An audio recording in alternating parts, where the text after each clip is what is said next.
Hey, what's up guys? Matt Laidlaw coming to you from Laidlaw's Harley-Davidson, the oldest, largest, and finest dealership in the Los Angeles area. So just like I promised, I'm going to be doing my first review, and I'm going to be doing that on the #1 best-selling Harley-Davidson in the LA area, the Street Glide Special. So here it is guys, here's the bike. Now, this is the first time that I will be riding on the new Milwaukee 8 engine. So this has the new Milwaukee 8. Everything else pretty much on the bike is very similar to the old Street Glide Specials. So, you know, it has all the Rushmore changes. The Rushmore changes were the fairing, the hydraulic clutch, the new radio with the GPS, the new saddlebags, the 49mm front end, the new electrical system, the floating brakes. You got the 19-inch front wheel. A lot of changes, guys, came about in 2014 on these bikes. So if you're looking between a 13 and a 14, the 14s are way better. Just a little tidbit of information there. So let me go through a couple things here. So again, the majority of the bike hasn't changed, but the motor, which is the most important part, is completely different. You got a new exhaust system on here. FYI guys, mufflers from previous model years will not fit this bike. Harley-Davidson completely changed this header pipe and exhaust system, so it's actually a larger diameter on the right side than on the left side. So it's two different size mufflers. In the past it's been the same size. So the Street Glide, just a brief history for you guys. The Street Glide was first introduced in 2006.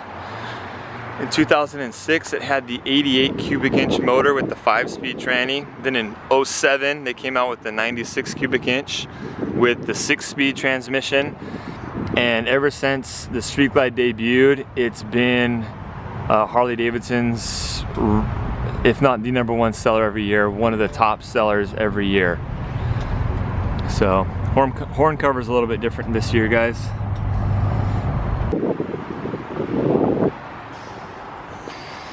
So I'm gonna put a link to my video on the new Milwaukee 8 motor, but basically guys, in 2016 they had a 103 cubic inch motor. This is completely all new, redesigned engine. It's 107 cubic inches, 4 valves per cylinder. It's a single cam, it's no longer a twin cam. 6-speed transmission, fuel injected, of course.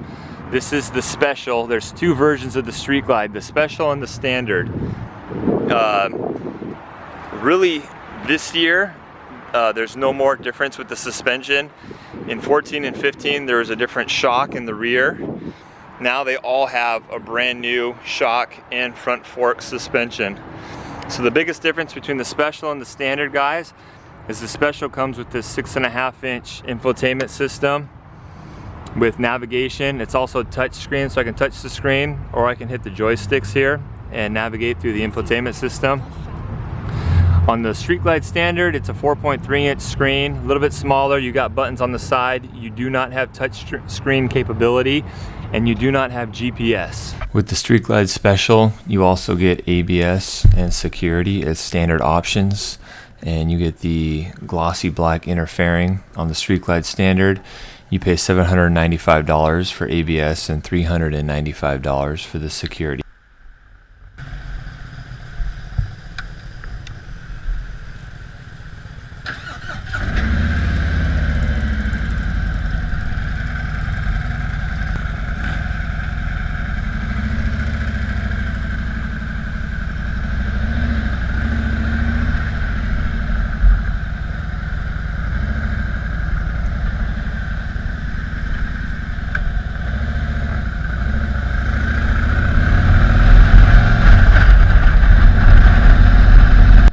Alright guys, so a couple things right away, and I know a lot of you wanted to hear the engine, so that's just a small sample of the engine. I'll be having more of that in the future though.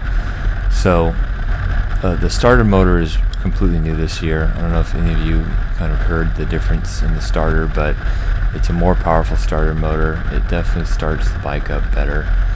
Another thing is a lot of people have complained over the years about when you drop the bike into first gear, that sometimes, depending on where the gear is at, when you drop it into first, it can kind of make this big clunk noise. Well, they've done away with that now. When you drop the bike into first, it's just a smoother engagement of the gear. You don't have that big clunk anymore.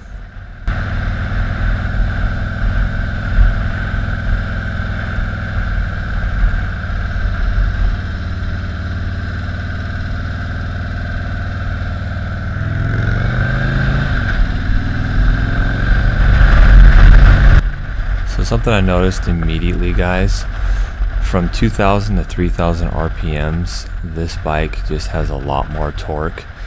The other thing I noticed right away is you can definitely tell that this bike breathes a lot better. You can definitely tell the difference between the 2 valves per cylinder and the 4 valves per cylinder. That first stretch I took the bike on, the power comes on a lot sooner. Now, obviously, one of the great things about Harley-Davidsons is you have access to the power at all ranges of the RPMs. Unlike a lot of the Japanese motors, you really have to rev it out before you really get to the power. But I will say the power and the peak torque comes on a lot sooner. So at the crank, Harley-Davidson publishes that this does 111 foot-pounds of torque at 3,250 RPMs. That's significantly lower than the previous twin cam models. The twin cam models didn't hit their peak torque until about 3,700 RPMs. So unless you were really revving the motor out pretty good, you never really got that peak torque.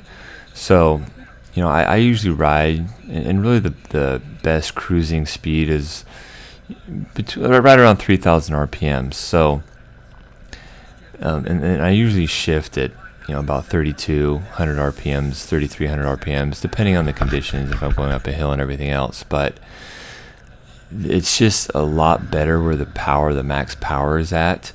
I could really feel a lot better torque from 2,000 to 3,000 RPMs, and really that's why people love Harley-Davidsons, and that's why they're so fun to ride, is you have so much torque at such a low RPM. So a couple other things about the Street Glide. You got the mirrors on the fairing there.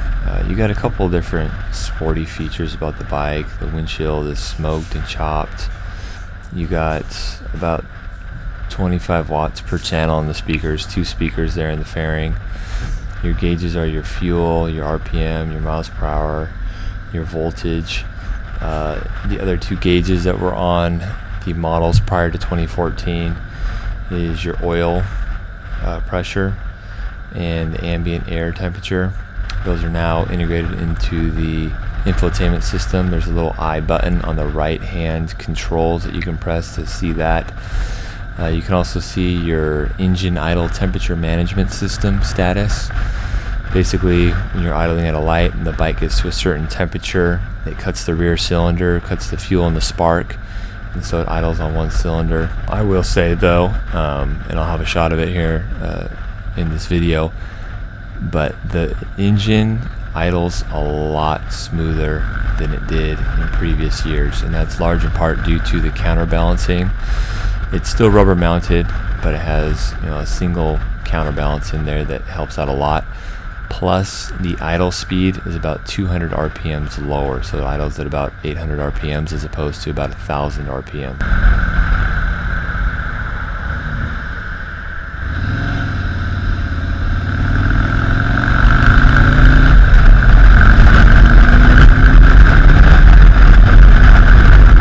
The Street Glide does have Harley-Davidson's lowered touring shocks. So the shocks are about 3/4 of an inch lower. The bike also has a lower contour seat. A lot of times people ask me where they can get the best ride comfort. I will say though, The suspension is greatly improved this year in the 2017s. They redesigned the rear shocks and the forks, and it made a big difference, I will say. But if you want to get the best ride, then you got to get the shocks that come on like the Ultra Limited or like a Road King. You have more travel in those shocks, and that's one big thing that people don't always understand about the Street Glide and the Road Glide, is they are a lowered touring bike. Anytime you lower a motorcycle, well, you take away available travel in the suspension, and it's a stiffer ride. The other thing is the seat. The seat on this bike is a low contour sporty seat, so you're not going to have as much comfort as the big pillowy Ultra Limited seat. And I guess the benefit or the flip side to that is when you're taking turns and things, you do have a sportier handling. You have less of that like real top heavy UPS truck handling to it. So, there's always a give and take with everything. So one of the most common questions I get asked is, which fairing do I prefer? Do I prefer the Batwing fairing that comes on the Street Glide, or do I prefer the shark nose fairing that comes on the Road Glide? And usually the follow-up question or comment to that is people say, well, everyone tells me that the shark nose fairing cuts the wind better. And here's my opinion, guys, after riding both of these bikes a lot, especially the Street Glide, thousands and thousands of miles I've done, well over 100 miles an hour on both of them. Really, it comes down to, guys, whichever one fits you better and you like the look of better. And I know that sounds shallow, but the Road Glide, I would say, cuts the wind a little bit better, but it's so marginal, and under most riding circumstances and conditions, it isn't really worth making a decision just based upon how just small of a margin it is that the Road Glide handles in the wind, because the Street Glide handles really, really good in the wind as well. Alright, so here's a quick walk around. This is on my GoPro, so it's kind of a fisheye eye view.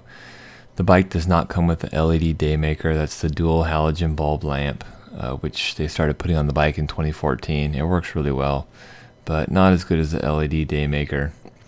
I'm a big fan of those lights. So as far as the lines and the style, guys, when it comes to a touring bike, this thing just has a really sleek, sporty styling to it. It looks really, really good. So the Street Glide has really set the standard with these touring bikes, like a sporty styled touring bike with the fairing on the front. And because they've done so well, they've obviously spawned a lot of copies out there. The Victory Cross Country definitely copied the bike. Honda has their copy with the Goldwing F6B. So this style and this setup has become very, very popular since Harley-Davidson debuted it in 2006, and it's spawned a lot of competition with similar looking bikes from a lot of the different makes and manufacturers. Part of what goes with the styling of the Street Glide, and this can be said for the Road Glide as well, is Harley-Davidson has a big 19-inch wheel on the front, cast aluminum wheel, has open floating brake rotors so you can see more of the wheel. It's got a 16-inch rear wheel. On these Milwaukee 8 engines, they were also able to increase the compression ratio.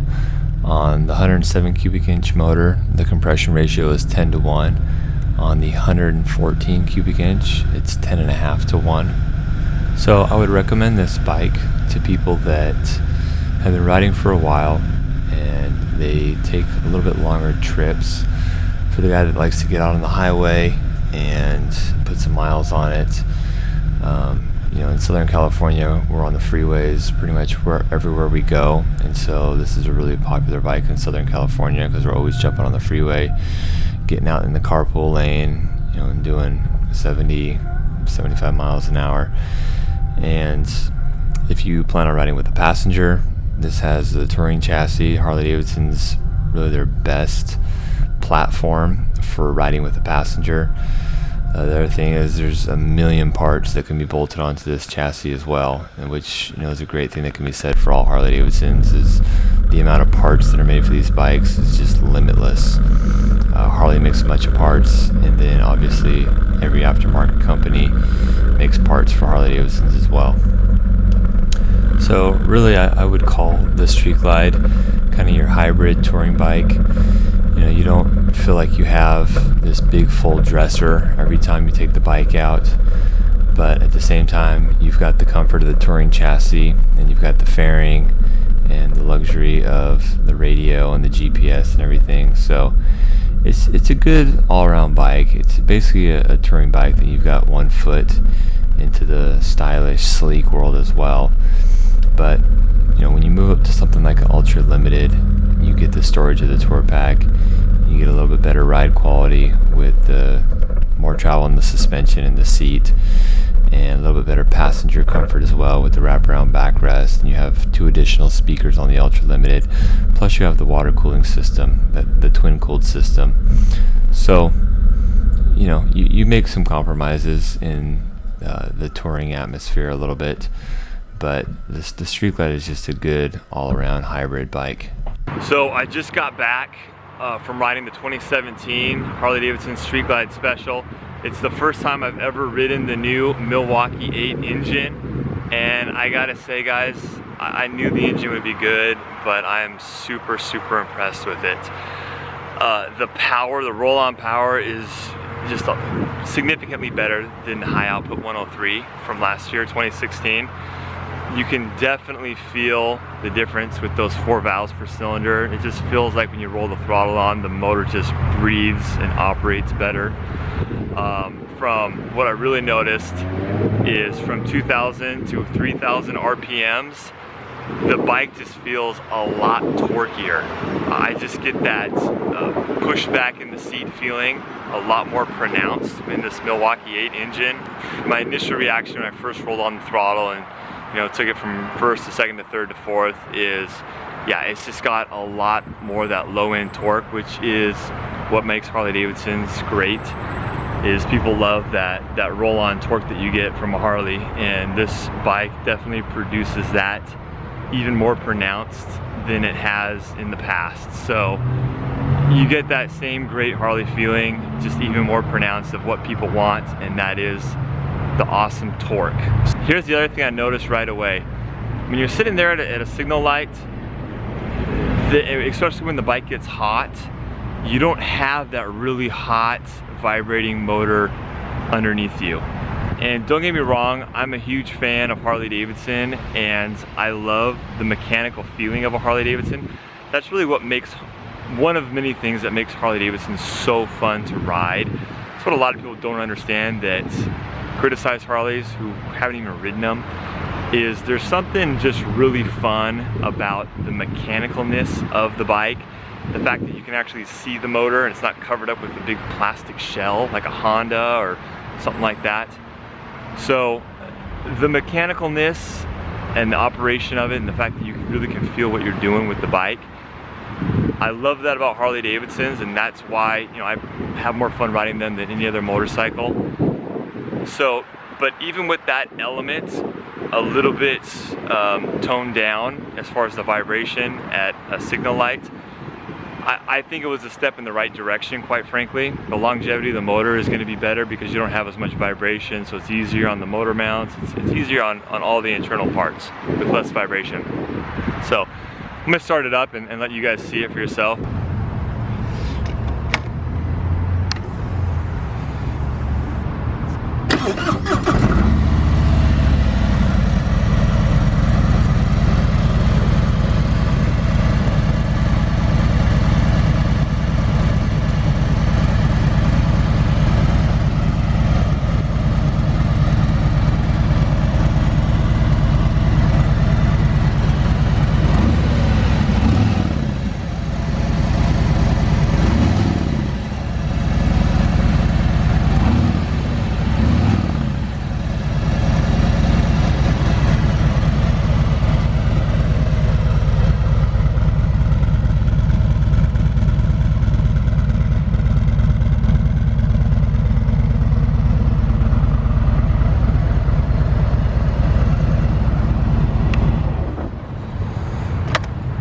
anyways, guys, yeah, just a lot smoother at an idle. You know, the counterbalancing and everything is pretty nice. The other thing I noticed is that the clutch felt different. I gotta do some research, I guess, and find out exactly what it is that's different about the clutch, but I could almost feel more action and play in the clutch. I don't really know the best way to describe it, but you know, when you're in the friction point, you can there's almost more mechanical feel to the clutch. Almost like more of a slight pulsation as you're entering and exiting the friction point. So that was a little bit different. I'm not saying it's better or worse, it's just something I noticed. You know, when you ride these things every single day, I'm real sensitive to like the small little nuances with everything, so that's something I noticed. Thanks for watching my first test ride in the 2017 model year, guys. I'm a big fan of the Milwaukee 8, had a lot of fun on it. I'll be doing a lot more reviews of the different 2017 models. If you guys have a preference on the next one I review, please comment in the comment section below and let me know which one you guys want to see next. Thanks for watching. I got a lot more of these bike reviews coming your way.